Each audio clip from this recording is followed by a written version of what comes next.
Mr. Musk, wake up, man. What are you doing? One tweet could get you in so much trouble, it has unintended consequences, as in the Tesla shorts may end up being right. What's up, world? Michael EJ here of Economic Stock Pickers, and really just trying to provide different ways to think about the stock market and to do well. Differentiated advice, differentiated thoughts and games. So let's just dig right into it, looking at Tesla right now. And we all know about the tweet, infamous or famous tweet that Elon Musk sent out saying that, hey, might take the company private, $420 a share, funding possibly secured. That's the one that might get him in trouble. That's what might get him in trouble. I'm not gonna focus too much on that. And check out in the card, a couple of months ago, I did analysis on Tesla, looking at them in a 3 to 5 year period and thinking that, to be honest, they're worth almost nothing in that period. Almost nothing. I mean, it's pretty bad. It is pretty bad. But I'm not gonna focus on that. We're gonna focus on why the shorts may end up being right in the medium run. I won't say long, because long for Tesla investors is a very long time. So I'll say the medium run, in the medium run. And this is how. So in reality, Elon doesn't want to take the company public.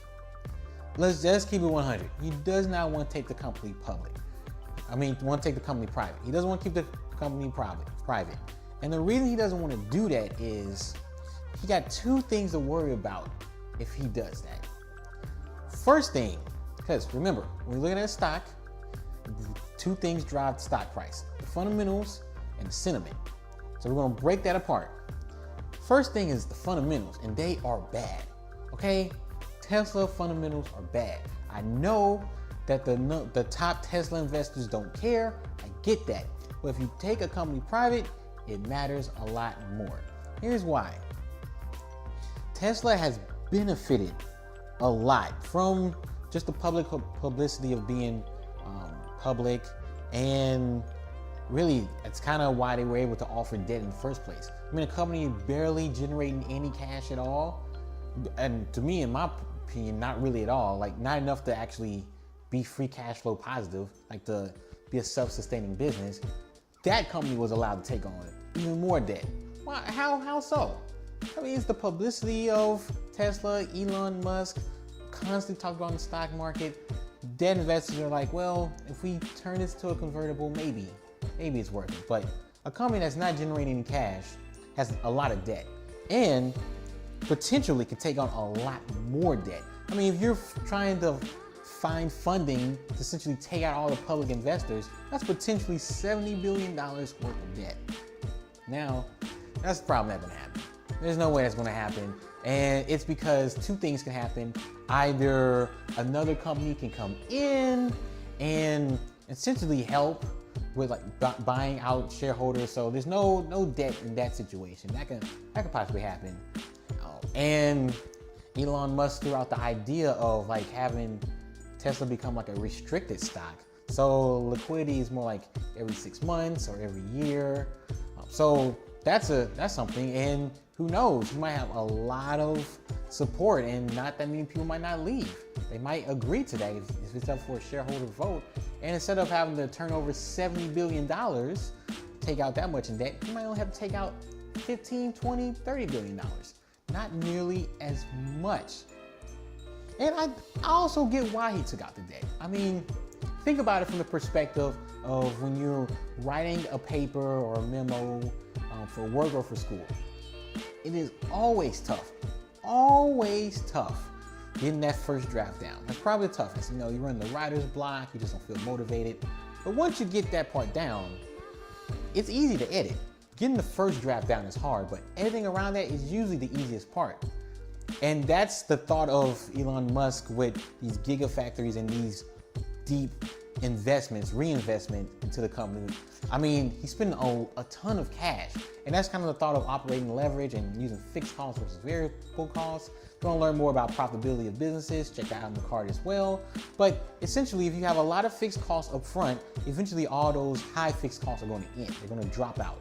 And once Musk is finally satisfied with enough gigafactories and adding to them, and they get the manufacturing down, which is years down the road, 5 to 7 years down the road when this will actually happen. Don't get fooled with him saying that the company's gonna be quote unquote profitable by the end of the year.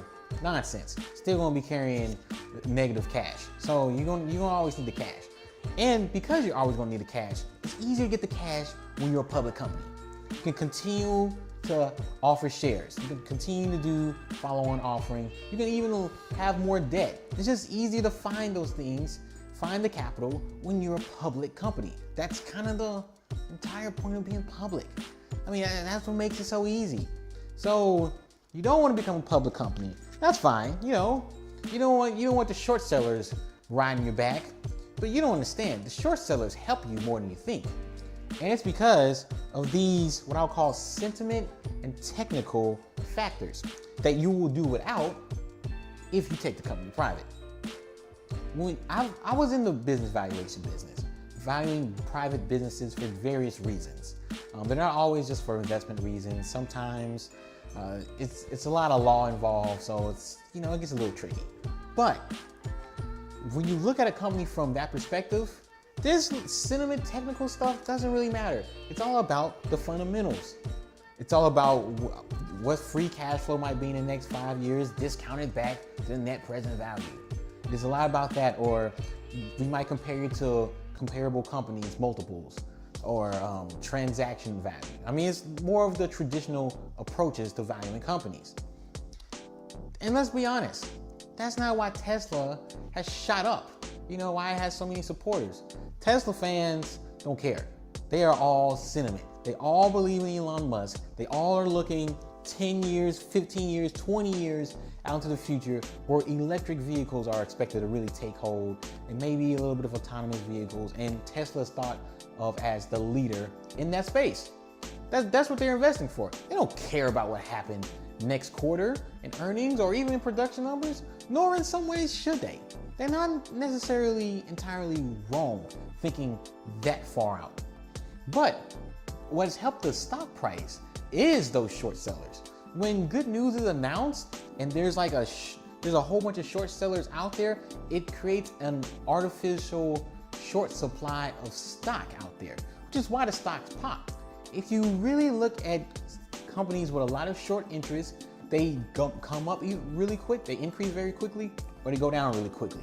And that's usually because of the power of the short sellers, especially on the upside. If a short seller is wrong, it hurts, man. It hurts.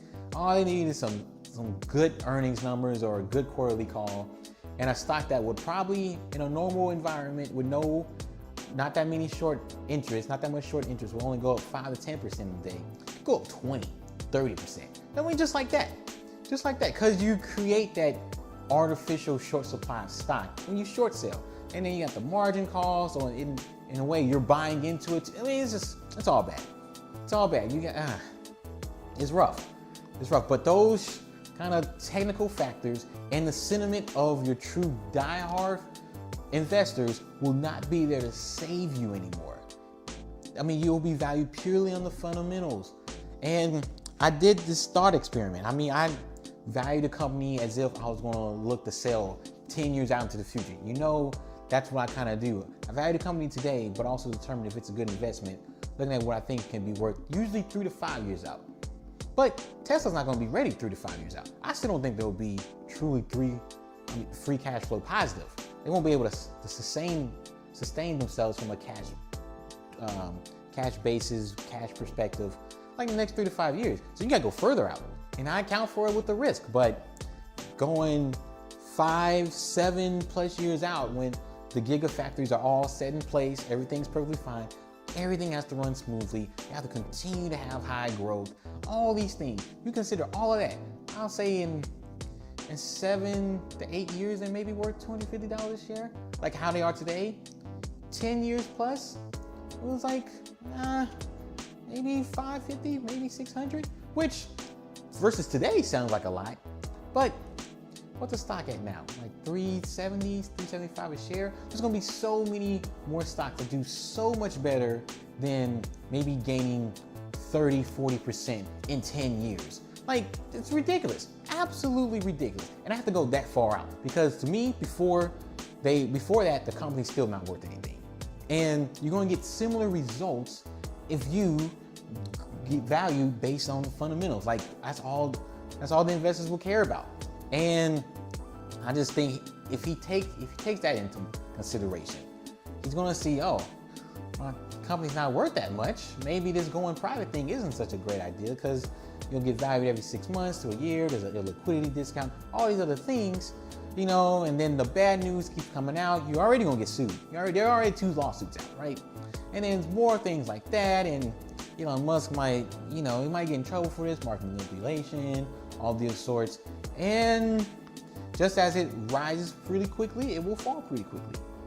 I'm not saying this is going to happen, but I think it's a little bit more likely this will happen than the opposite, which is he actually takes the company private, keeps a lot of his investors, don't have to take out a lot of debt to do this, and can keep the train rolling for the next couple of years until he finally starts to become free cash flow positive. Just a different perspective. Just wanted to throw that idea out there. If you want to short Tesla, be my guest. There's no way in hell I would do that, but it's nice to watch people from a distance do it. So just wanted to provide a different perspective on this, why the Tesla shorts may end up being right in the medium term, 1 year, maybe 2 years out, for everything to play out, all the lawsuits and all that. Now, if you like this video, don't forget to subscribe, check out the rest of my videos, lots of different stock picks, lots of differentiated advice and insight that you might find pretty helpful. I'm Michael EJ. I'll see you at the next one. Peace.